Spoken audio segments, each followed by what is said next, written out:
অনেক মেয়ে ধর্ষিত হয়েছে এবং আজকেও বারুইপুরের যে ঘটনা এক মারাত্মক রূপ নিয়েছে, কারণ মানুষ সহ্য করতে করতে মানুষের ধৈর্যের বাঁধ ভেঙে গেছে, যতটুকু আমি শুনতে পেয়েছি। কারণ আমি কোনোদিন জীবনে কোনো দাঙ্গা হাঙ্গামা করার পছন্দ করি না এবং করিনি। আমি ভেবেছিলাম আমি তাদের পরিবারে একাই যাব এবং গিয়ে তাদের শোক সন্তপ্ত পরিবারের সাথে একটু দেখা করবো, তাদের কথা শুনে আসবো।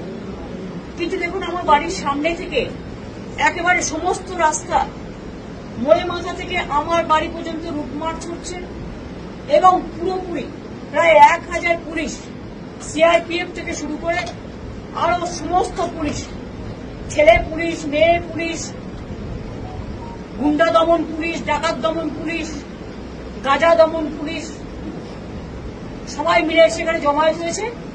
কি না তো আমাদের নাকি নজরবন্দি করে রাখা হয়েছে, আমি শুনছি হাউস অ্যারেস্ট করা হয়েছে, মুখে না বললেও। এটা তো সেটাই প্রমাণ হয়। এমন কি ঘটলো যে আমার বাড়ির সামনে রুট মার্চ করতে হচ্ছে? এখানে তো কোনো 144 নেই।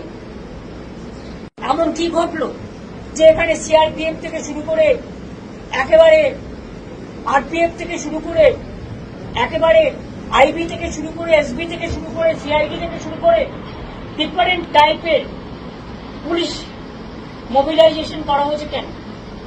আমরা কি চোর না ডাকাত? না আমি জীবনে কোনোদিনও দাঙ্গা করেছি?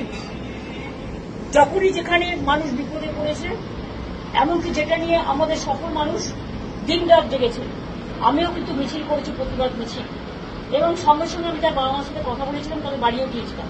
दिन भर की ताज़ा तरीन खबरों और ब्रेकिंग न्यूज़ के लिए बने रहिए स्पष्टता न्यूज़ के साथ।